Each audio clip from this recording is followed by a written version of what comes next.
All right, we'll go ahead and get started. My name is Kelly Jones. Good morning. Good morning.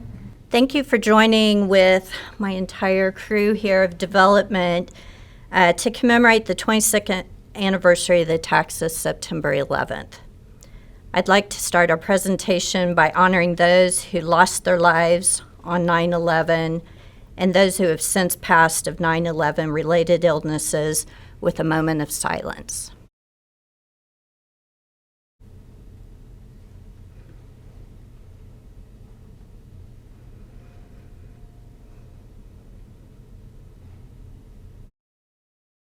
Okay, and at this time I'd like to introduce Jeannie King. Good morning. Today, as we remember and commemorate the attacks of 9/11, I wanted to provide a little bit of history about the World Trade Center. The original World Trade Center was a large complex of 7 buildings in Manhattan, New York. The core complex was built between 1966 and 1975 at a cost of $400 million, and it opened on April 4th in 1973. It symbolized globalization and the economic power of America. The entire complex contained over 430 companies and over 13 million square feet of office space. The buildings included the Marriott World Trade Center, which was 3 World Trade Center, 4 World Trade Center, 5 World Trade Center, 6 World Trade Center, and 7 World Trade Center, in addition to the Twin Towers, 1 and 2 World Trade Center. The site was so large, it had its own exclusive zip code of 10048 and has since been integrated with zip code 10007.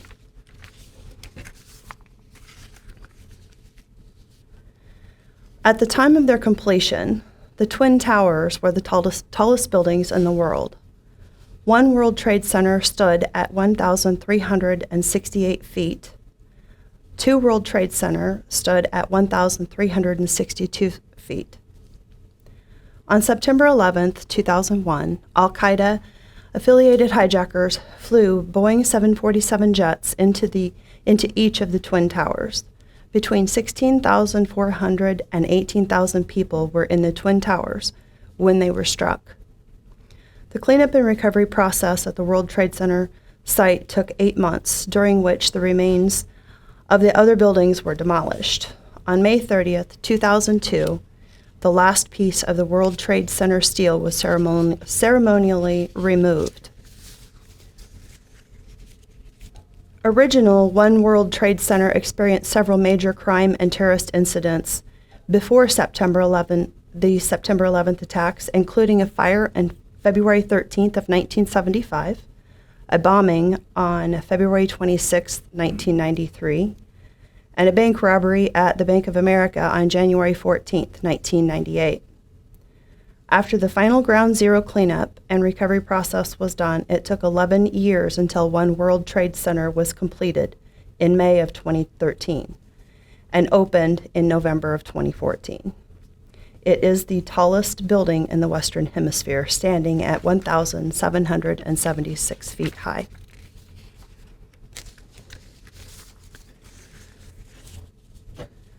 Two World Trade Center. The foundation work began on June 1st of 2010, but construction was halted in August of 2012. The street level was completed in 2012 and 2013.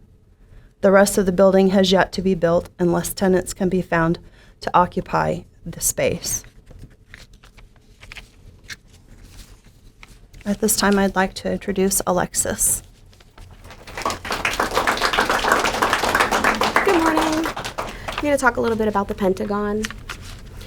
The Pentagon is the headquarters building of the United States Department of Defense in Arlington County, Virginia, across the Potomac River in Washington, D.C., from Washington, D.C.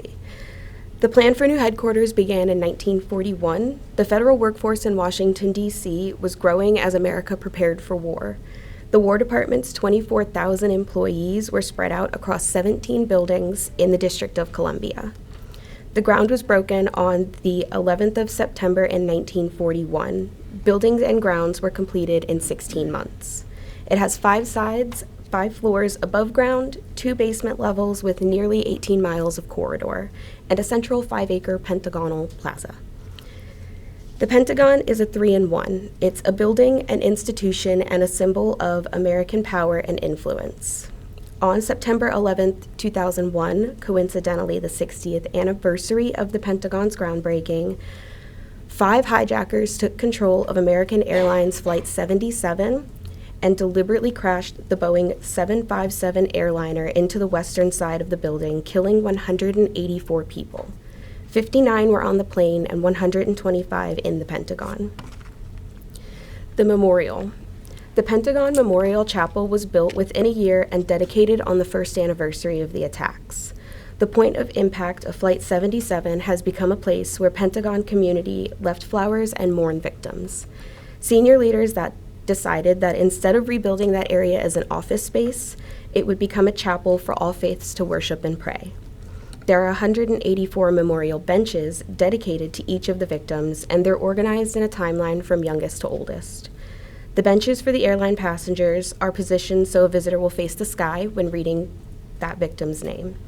The benches dedicated to victims inside the building will have the Pentagon as the view when reading their name. Up next is Miss L. Thank you.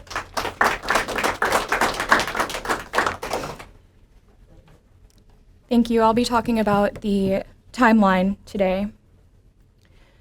And to really comprehend the chain of events, the attacks, and consequential actions of September 11th, we must backtrack to the early 1980s, when Muslims were moving en masse to Afghanistan to engage in a holy struggle against the Soviet Union.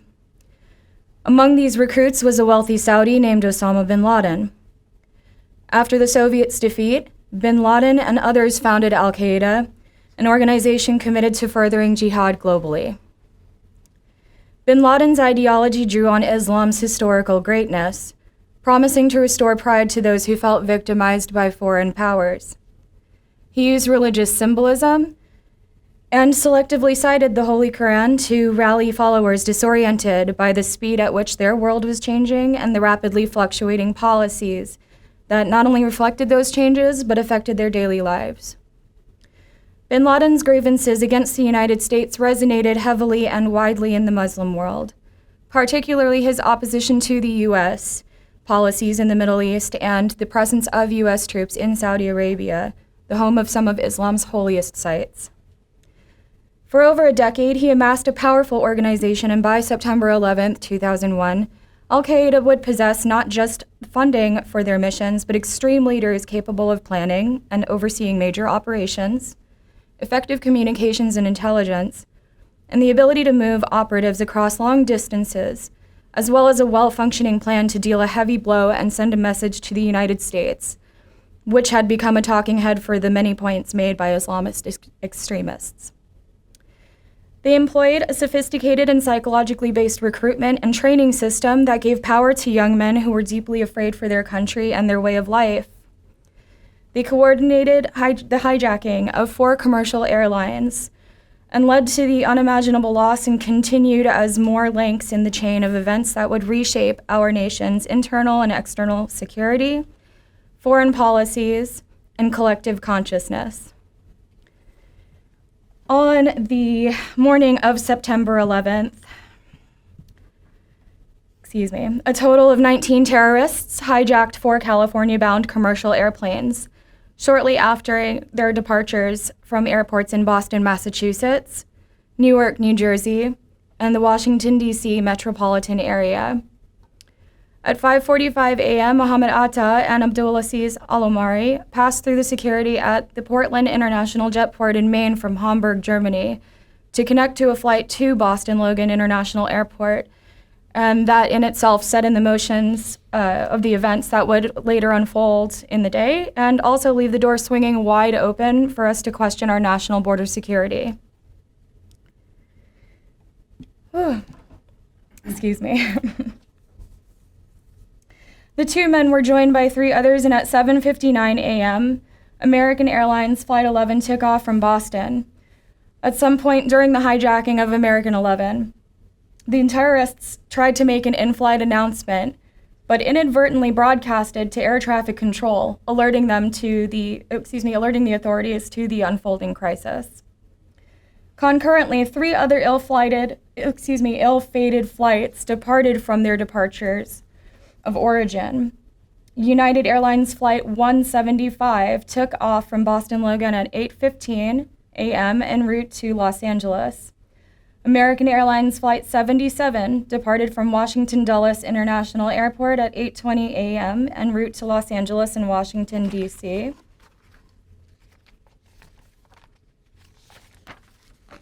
And 22 minutes later, at 8:42 a.m., United Airlines Flight 93 departed from Newark International Airport en route to San Francisco. At 8:46 a.m., only a few minutes after United 93's takeoff, American 11 was the first to make the hijackers' intended target by making contact with One World Trade Center, the North Tower, floors 93 through 99, setting the stage again for the unimaginable devastation. The impact killed an unknown number of people in the building at that moment and all 76 and 11 crew members aboard the craft. Not only that, but the plane cut off access to all 3 emergency stairwells, trapping hundreds of people above the 91st floor. The early moments of the response were characterized by great confusion. And when Flight 11 struck the North Tower, New York City's emergency responders rushed into action as Battalion Chief Joseph Pfeiffer was actually outside at the time and had witnessed the event. He directed dispatch to issue a second alarm fire, not yet fully knowing the full scope of damage or what exactly happened to cause the plane to crash into the skyscraper. He changed that order to a third alarm while on the way to the building. Meanwhile, over the broadcasting system, as all of this is going on, at the World Trade Center complex, Port Authority announced at 8:55 a.m. that Building 2 was secure and that personnel who had begun to evacuate the South Tower were okay and clear to return to their offices. 4 minutes later, PAPD ordered the evacuation of the entire complex, and a staggering 7 minutes later at 9:02, Port Authority then broadcasted for an orderly evacuation of the building. Port Authority and the rest of the shock world had mistaken the first attack to be a horrific accident.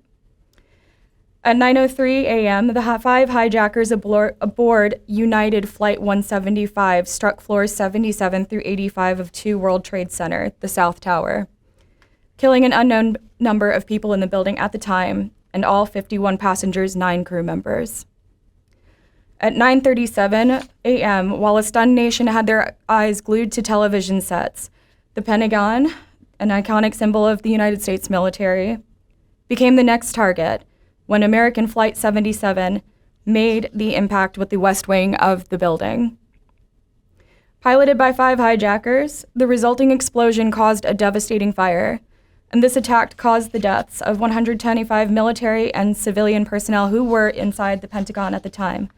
Tragically, the 53 passengers and 6 crew members on board the aircraft perished instantly. By 9:42 a.m., the Federal Aviation Administration, the FAA, closed off U.S. airspace and ordered the immediate landing and grounding of all civilian flights.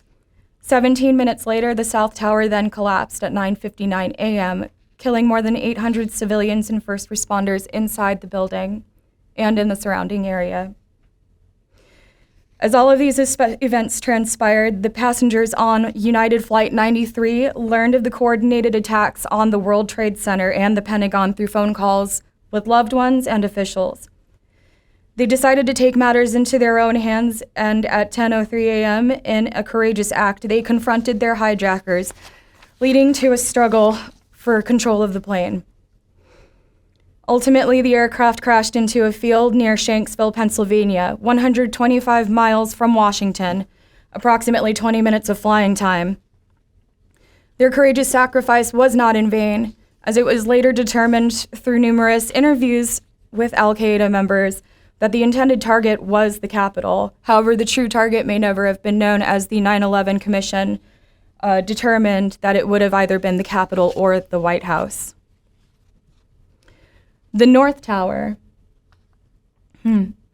collapsed at 10:28 a.m., bringing it with it a staggering loss of life and marked a grim turning point in American history. More than 1,600 people were killed as a result of that attack, and many more who faced goodness, I'll just skip that, who faced the terror of the aftermath. Within hours of the attacks, some rescue workers and journalists began referring to the scene of mass destruction at the World Trade Center site as Ground Zero, a term typically used to describe devastation caused by an atomic bomb. In the wake of the attacks, the nation was left to grapple with the magnitude of loss and massive influx of information. Families mourned, and communities came together to support one another. In the midst of chaos, emergency services were mobilized, and officials worked tirelessly to secure the safety of the American people. Mayor Rudolph Giuliani's leadership had urged the evacuation of Lower Manhattan, while the first responders and volunteers, collectively and rightfully now known to us as heroes, converged on Ground Zero to search for survivors. The government implemented unprecedented security measures, including the grounding of an estimated 4,500 civilian and general aviation flights, and the evacuation of key government buildings. Later in the day, President George W. Bush addressed the nation from the White House, promising resolve and unity in the face of adversity. And the term Ground Zero then became something to symbolize the epicenter of the tragedy and determination to rebuild. September 11th, 2001 was a day that will forever be etched in our collective memory of the United States, just as the Pearl Harbor bombing will never be forgotten. The chain of events on that tragic day serves as a solemn reminder of the human capacity for both destruction and resilience, hope and fear. In the face of our unprecedented challenges, our nation turned inward, helping each other, but it proved to be a two-sided coin that would open the doors for, on the good side, mental health and talking about our issues, but on the bad side, introduce the word Islamophobia into our dialogue. I would like to believe that out of these events emerged a different kind of American people that will always fight to uphold the principles upon which our nation was founded. And now we are all willing to talk about where we are and how we can make it better. Thank you.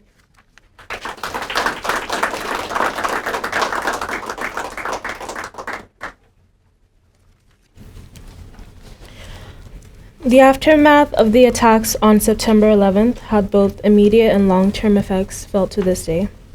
The damage was extremely tragic and extensive. National security was changed forever. The Department of Homeland Security was created after this event. It brought together over 20 different government agencies to better defend against threats and maximize the ability to respond to and recover from attacks and disasters of all kinds. The Transportation Security Administration was originally a part of the Department of Transportation, now part of the DHS, and it oversees security throughout multiple modes of transportation. However, it is most known for providing thorough airport security and airline passenger screenings. Enhanced border security was another major focus after the attacks. The northern, southern, and maritime borders had security measures increased to prevent any further threats. Some of these measures included advancements in infrastructure, technology, and additional Border Patrol agents. The victims, survivors, and respondents located in the vicinity of Ground Zero were exposed to numerous agents and experiences that caused both physical and psychological harm.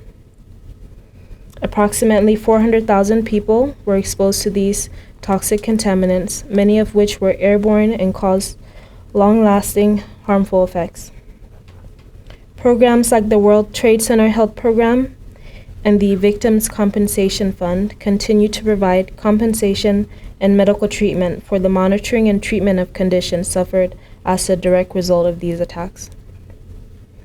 This includes individuals who lost their lives or who were harmed in the efforts to remove debris from the immediate zone surrounding the aircraft crashes on September 11, 2001. Presenting next, we have Chrissy Jones.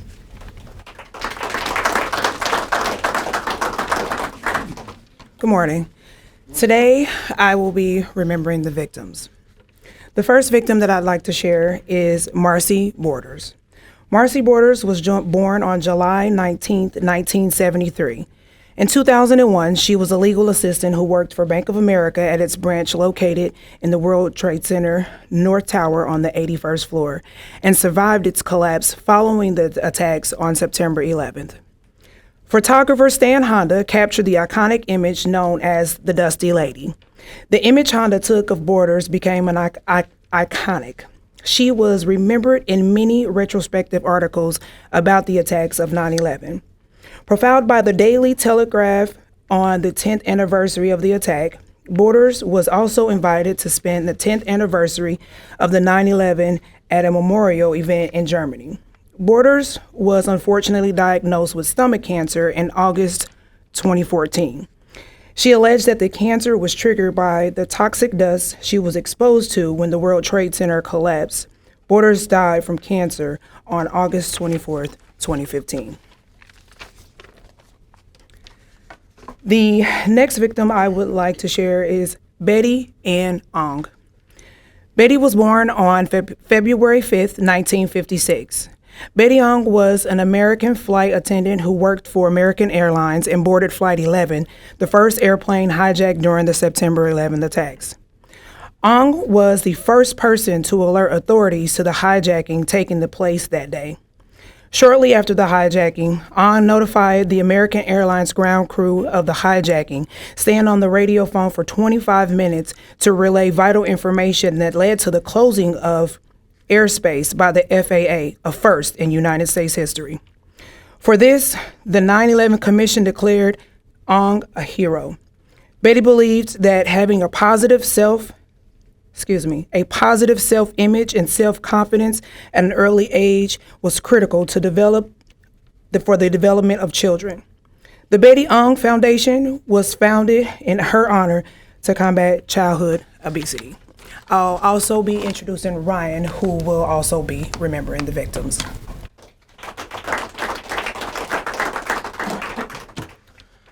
Continuing with Chrissy's theme of remembering the victims, I'd like to talk about two works of art that were inspired by the events of September 11th and by the people who were changed by and lost in the attacks. The first piece is Sins of Our Fathers by Jeff Campion. First, a little background on the artist. He grew up in Westchester County, New York, and later attended the California Institute of the Arts in Los Angeles before returning to New York, where he eventually became a firefighter stationed in Yonkers. Jeff was on active duty at Yonkers Company 303 on September 11th, 2001. In the weeks that followed the collapse of the towers, Jeff participated in the bucket brigades at Ground Zero on his own time, helping to remove rubble from the site to assist in the rescue efforts. Unfortunately, like too many other volunteers there, his time among the wreckage led to debilitating lung damage, which grew progressively worse over the following years. But Jeff was moved by his experiences and began creating art again, both under his own name and under the name Army of One, which he used to sign his street paintings.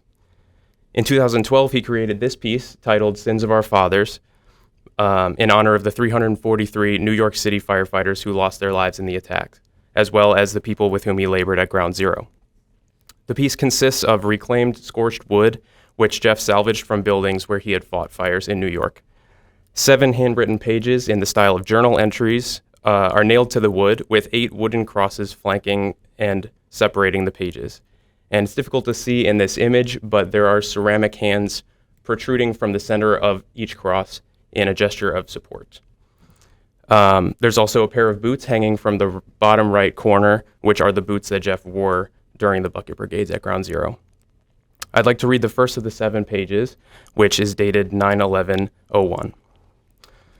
I've had the unfortunate privilege to work side by side, bucket by bucket, with some of the bravest and most courageous men and women I will ever come to know, waist deep in debris, death, and destruction, my brothers side by side. Based on all the sources I found about Jeff Campion, this captures his essence perfectly. The acknowledgement of what's wrong in the world, the determination to better it, and most of all, the love and appreciation for his fellow man. Tragically, after enduring the long-term physical and emotional effects of his experiences at Ground Zero for 13 years, Jeff Campion died by suicide in January 2014 at the age of 52. Jeff's story is one of perseverance, hope, and sacrifice in the face of devastating loss, while also serving as a sobering reminder that the losses of that horrific day will continue to be felt. The second work of art I'd like to show you was also created around a decade after the attacks. It's titled Dear Jeff. It was created by Virginia Fitzgerald and was commissioned by Jeffrey Gonski in memory of his fiancée Amy Elizabeth Toyin, who was killed in the September 11th attacks at the age of 24. Amy actually lived and worked in Massachusetts, but through a cruel twist of fate, she was presenting at a technology conference on the 106th floor of the North Tower on the morning of September 11th. Before that day, she and Jeff had been in the midst of planning for their wedding, which was to take place in June 2002. In fact, Amy had just ordered her wedding dress, and it's that dress that served as the inspiration for this sculpture. There is a wooden molding underneath, but the sculpture itself is made entirely of paper mache, and the paper came from various points in Amy and Jeff's relationship and from the aftermath of the tragedy. What's more, the dress actually functions as a timeline of their romantic relationship and Jeff's journey of grief. The top of the dress is comprised of Amy's cards and notes that she wrote to Jeff throughout their relationship, most of which start with Dear Jeff. The lower ribs and stomach area move further into their relationship, consisting of engagement announcements and news articles about their upcoming wedding. The hips are formed out of missing posters created by Amy's family in the wake of the attack and news articles pertaining to her death. And the skirt is made of condolence cards, offers of aid and support, handwritten prayers, and even monetary contributions for Amy's family and for Jeff. You've probably also noticed the leaves and the vines that appear to grow out of the bottom of the dress. These are also made from the letters of support that they received in the midst of their grief. I'd like to conclude my portion of the presentation with a quote from Virginia Fitzgerald, the artist who created the sculpture. I find her words to be an incredible statement of hope for all those personally impacted by this tragic day and for our nation. She says, "When Jeff and I met and spoke about the commission, it was clear that this wasn't to be just a memorial to Amy, but also a testimony to the power of community and how Jeff would not have made it through this horrible life event without the love and support from friends, family, and the community. He spoke about how not only did he survive, but he wanted to celebrate the idea that even after such a hard loss, life goes on. To represent Jeff's thoughts and emotions about survival and recovery, I created branches with leaves and seed pods coming off the bottom of the sculpture and growing back into the piece. I wanted to capture the feeling of the phoenix, rebirth from the ashes." Next up, Katie will be presenting.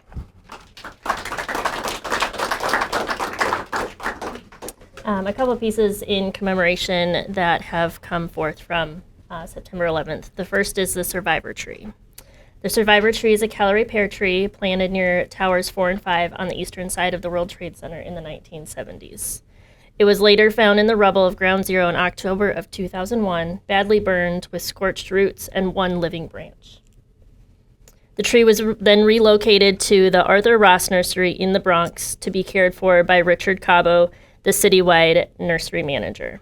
After being meticulously cared for by Cabo, the Survivor Tree was brought back to the National 9/11 Memorial in December of 2010. Said at the dedication, "The fact that this tree survived such devastation reminds us all of the capacity the human spirit can endure." From the Survivor Tree, the Seedling program was launched in September 11, 2013. The Seedling program was started to send bits of hope from the Survivor Tree to cities around the world that have endured tragedy, both from natural disaster and by the hands of other humans. Currently, there are 30 locations within the world that have received seedling packets in the 10 years that the program has been going. Some of the cities include the Fort Hood, Orlando, Florida, Greece, London, closest to us, Joplin, Missouri, and Ukraine, the most recent city. The next piece that is close to home, a nice local piece that you can go and see, is in Smithville, Missouri. A piece of the subway rail from under Tower 1 was placed and dedicated in the Courtyard Park in downtown Smithville at 7:46 a.m., exactly 17 years after the first plane hit the World Trade Center. The American Legion in Smithville established the memorial to honor the victims and first responders of the attacks. The track is set at a slope in a granite square, with each side of the granite dedicated to a different group involved in responding to the terrorist attack. The steel rail comes out of the ground at an angle to raise to the skies as an inspiration for future generations and to honor those who we lost that day. And next up will be Janelle.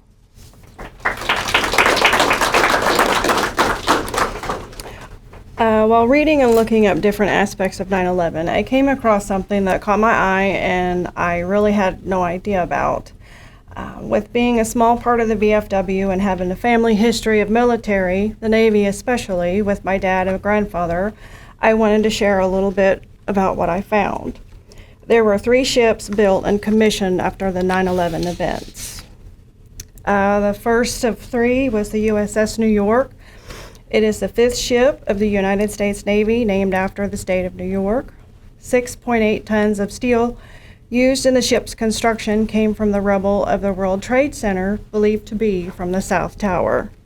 On November 2nd, 2009, the ship passed the World Trade Center site for the first time and gave the site a 21-gun salute.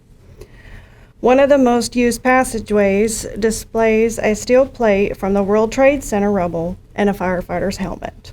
The ship's motto, "Strength forged through sacrifice, never forget." The second ship is the USS Arlington and was commissioned on February 8, 2013. The USS Arlington is a sister ship to the USS New York and USS Somerset. The USS Arlington is the 3rd ship of the United States Navy to be named for Arlington County, Virginia, the location of the Pentagon and the crash site of American Airlines Flight 77. Steel from the Pentagon after the attacks of 9/11 is displayed aboard the ship's museum.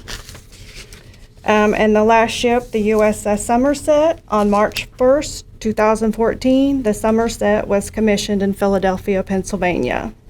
The ship was named specifically for Somerset County, Pennsylvania, to honor passengers on United Airlines Flight 93.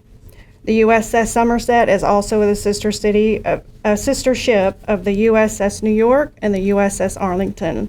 It is the 4th Navy vessel and the 2nd warship to bear this name. Approximately 22 tons of steel from a Marion 7500 dragline that stood near Flight 93's crash site were used to construct the Somerset keel. The phrase, "Let's roll," is painted on the ship above the rear deck. And I will hand it back over to Kelly.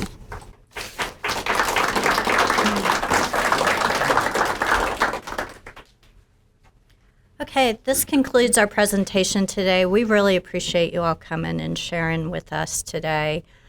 We do have refreshments across the hall, so we hope you all will join us. Thank you.